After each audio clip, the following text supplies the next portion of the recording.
to be more, vertical conflict, manager, frontline worker, that kind of thing. There's a lot of attention to that. And I come out of an industrial relations background, so the whole thing is about, you assume the conflict's going to be between managers and supervisors.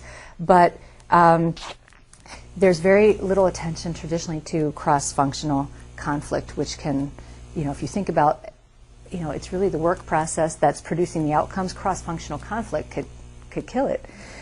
So this was, I thought, a fairly dramatic quote from a nurse at Hospital for Joint Disease. I would say that for any non-physician to challenge a physician has the whole episode laced with pitfalls. For a nurse, a therapist, a pharmacist, a social worker, a nutritionist, and so on, to challenge a physician is up there with losing a job or getting a divorce. Very stressful. And I can say personally as a nurse that in my more formative years, that was something you would try to avoid at all costs. And you can think about what are the implications here for voice, for safety, for speaking out. I mean, it's clear this is not a healthy situation. And then here's another organization. The kinds of conflicts we often have are disagreements about the patient's treatment plan, what it should be. It can go across all of the groups. The other big thing is getting a physician to come up to the unit to be available. We have a formal grievance process if you're fired, but not for conflicts among clinicians. There are no particular processes. We just hope people use common sense and talk to each other. And that's a nice thought, but if you have an unequal playing field like that previous, highlighted, that's not enough. Maybe in an ideal scenario once you get to that point, but it doesn't overcome the structural power issues in the workplace to say we just hope people use common sense. We have now this is like a more formal approach for dealing with it. We have a physician relations committee which deals with conflicts between hospital personnel and the doctors, sometimes doctor-doctor conflicts. Surgical Relations Committee deals with specific incidents that occur in the OR, like when a doc is abusive to a nurse or another doc. Each of these committees has about 7 members, 1 nurse, 1 administrator. The rest are mostly doctors and health professionals. So here is an example of a high-level conflict resolution that was, so the measure here was to what, how many of the disciplines associated with joint replacements have a conflict resolution process formalized across them.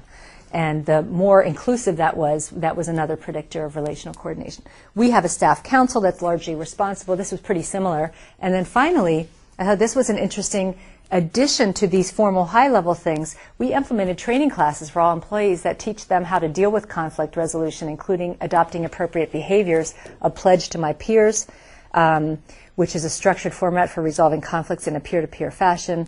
Aggrieved employees are encouraged to approach the coworker.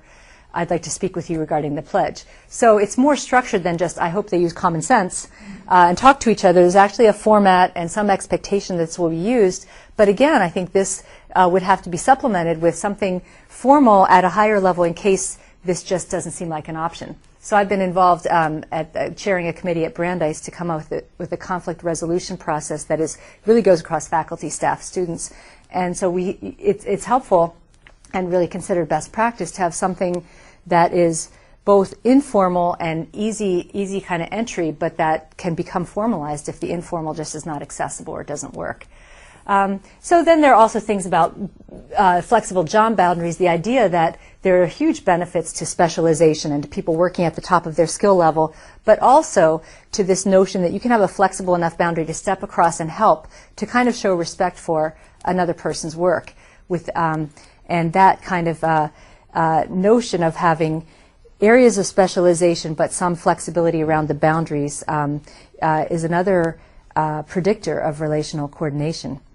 And one of the examples that always came up was PTs and bedpans and nursing, and this idea that the PT would go get a nurse just to deal with the bedpan to make things difficult, as opposed to other places where here PTs definitely do the bedpans. You see length of stay is so compressed and time so valuable, you only delay yourself if you try to hunt down the nurse's aide.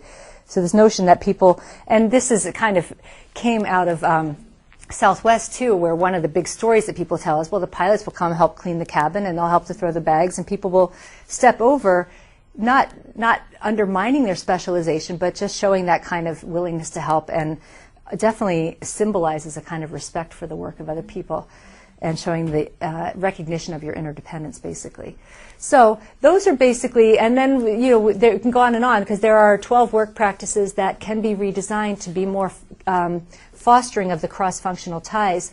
But basically the message is that that together these work practices, and I wasn't able with this sample size to tease out which are more or less important, but each one individually had some significance. And then through that dynamic of relational coordination helps to produce the quality, efficiency, and job satisfaction outcomes. But what I really do think is that this describes how the system works, but it doesn't necessarily tell you how to get from a low level to a high. It suggests that, well, if we just start selecting for teamwork, if we start resolving conflicts differently, if we design jobs in a more flexible way, we can create higher levels of relational coordination. But as Joan and I have been talking with each other, and as consultants have been telling me now for about a year, you don't necessarily turn an organization around by changing the structures. You may need to change them in order to support the new relational dynamics, but they're not going to create them all by themselves. You have to go in and intervene and do some kind of process improvement, relational intervention, and then once you get that going, change your work practices so people don't just jump back to the old dynamics. So this, what I call it now, and I'm working on this in my theory work going forward and research, is a dual intervention model of organizational change. And some of these post-structuralist feminists in the Boston area have been looking at that when they do work-family change initiatives in organizations. You can't just go in and change the policies, because who's going to follow them, you know? But you can't, you know, you have to think about working on both levels, the attitudes and relational dynamics, as well as the structures that then can reinforce the new ones. So it's a less mechanistic understanding of change. But what these work practices do, they're cross-cutting. They help to strengthen the connections across the silos. And I call it, you know, sometimes I call it a relational work system, because it's really focused on the cross-cutting relationships. And people have been telling me, especially in union settings, that this looks like it's something that could really increase worker engagement as well as patient engagement. And I think it could be because, in a way, it gives people a common orientation, because we're connected, not just each. It's this notion that the work practices are connecting all of us around the patient. And so the importance of the work, say, of a housekeeper is made more visible because you're tied to the outcome maybe of reducing hospital-acquired infections. And so you're not just, oh, you're just over there cleaning the floors. No, you're a critical part of getting the patient out of here safely. And so it can help to increase engagement of workers and potentially the patient, because now the patient is not just connected to each of us individually, but in a way they're being kind of held or cared for by people who are each connected to each other. It's like having a dissertation committee where each of them is talking to you but not to each other, as opposed to they're talking to each other and to you, and you feel so much cared for in such a different way when that happens. It's like, well, I remember that was the case with my dissertation. I felt very fortunate. So I have like this 3-step process, and it's just a way of thinking about it. It's pretty rough, but identify a work process where you need improvement, identify your work groups that are involved, including the patient, because as we said, there are things that we don't notice as providers that if you ask a patient going through, they can say, yeah, I was asked the same thing 3 times. You know, they see things as in a process way, so including them I think is a really good choice. Identify and measure the critical performance outcomes you're trying to achieve there. Measure the RC using that worker survey, and you can even include the patient in that survey. By the way, we've done that, the family member anyway. Map the RC network and discuss the strengths and weaknesses, and then using that information, engage people from the different parts of the organization to work on process improvement.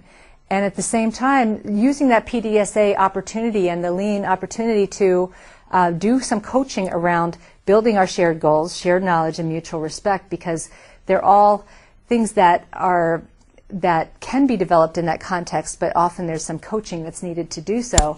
And then measure your performance again, your relational coordination again, assess your results, and see where the ties have strengthened, maybe where they haven't.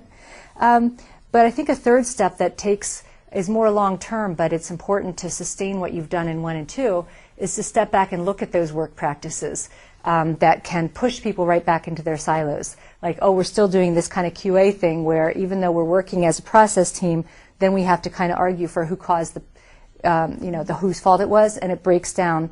It puts us right back in our silos. So really thinking about changing that organizational infrastructure over a longer term to help support those new dynamics so we don't lose what